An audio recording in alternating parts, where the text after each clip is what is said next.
más triste no fue el autogol, lo más triste fue la cara de él cuando se levanta y hace... Esa cara todavía nos impacta y nos mantiene como de un profundo dolor.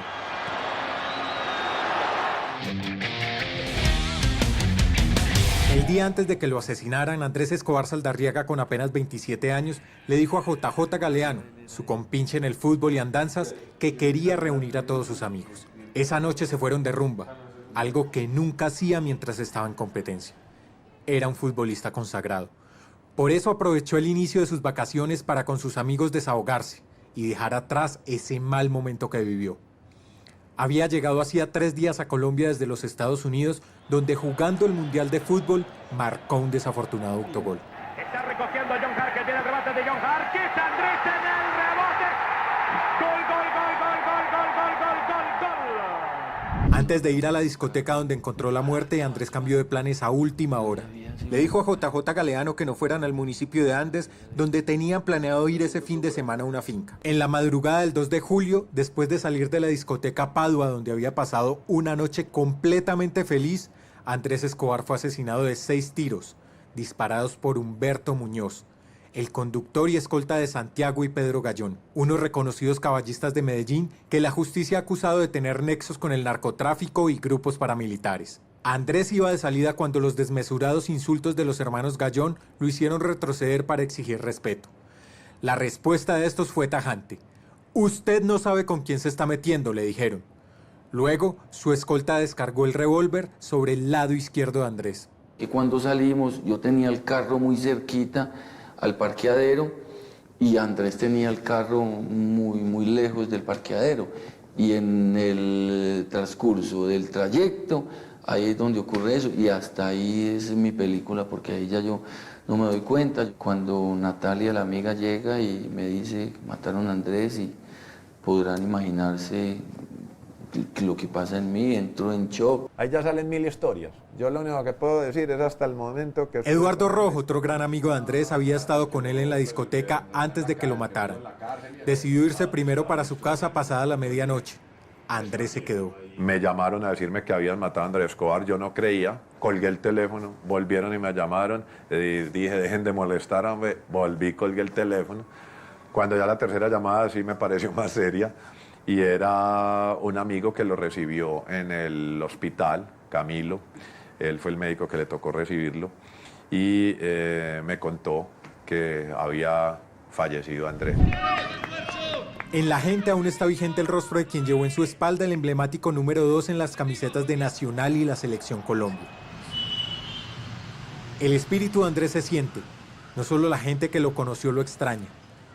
Las generaciones que apenas llegan al mundo del fútbol ya saben que el que use la camiseta número 2 de Nacional es porque se la ha ganado con esfuerzo y gallardía, y es digno de llevar el número que siempre usó este gran defensa central.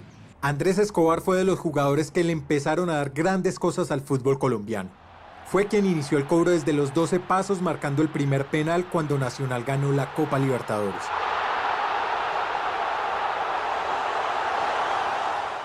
Fue de los primeros futbolistas de nuestro país que se fueron a jugar a Europa. Pero quizá la hazaña más grande y que empezó a quitarle complejos al fútbol de nuestro país frente a las grandes selecciones del mundo fue aquel 24 de mayo de 1988, cuando en el estadio de Wembley, Colombia empató con Inglaterra con un gol de Andrés Escobar. ¡El frentazo, bellísimo gol! ¡Gol! De Andrés Escobar. ¡Gol de Colombia! Andrés Escobar. ¡Gol de Colombia! Se levanta, frentazo impecable y chao. Colombia 1, Inglaterra 1. Andrés Escobar había crecido jugando fútbol con sus hermanos mayores José Darío y Santiago. Se había criado en una familia de clase media que vivía en el barrio Calasanz de Medellín, donde empezó a demostrar todo su talento. Pues nosotros jugábamos en el corredor de la casa, quebrábamos vidrios, quebrábamos porcelana, nos teníamos que meter debajo de la cama para evitar la pela de mi mamá o de mi papá. Él hacía un túnel jugando y se podía orinar de la risa cuando le hacía un túnel, un taco, una jugada bonita a un compañero, a un amigo. Andrés a sus 23 años jugó su primer mundial en 1990, pero una lesión estuvo a punto de dejarlo por fuera del mundial de 1994. Fueron sus ganas de jugar ese mundial las que lo llevaron a recuperarse. Trabajaba mañana, tarde y noche y lloraba todos los días y él decía que el campeonato mundial lo jugaba porque lo jugaba. Al final se alcanza a recuperar, es elegido para ir con Colombia a jugar a Estados Unidos y lamentablemente pues ocurre lo que ya todos ustedes saben.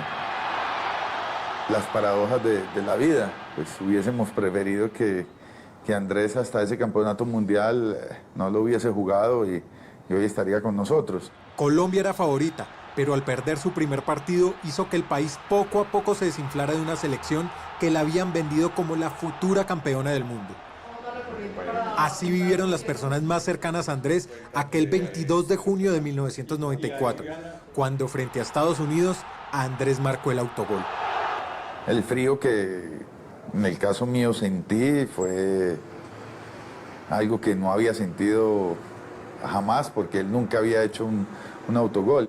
Yo creo que todos lloramos porque la expresión de él cuando queda en el piso, se levanta y esa angustia, esa tristeza, tenerse que levantar y seguir el partido, eso a mí me impactó.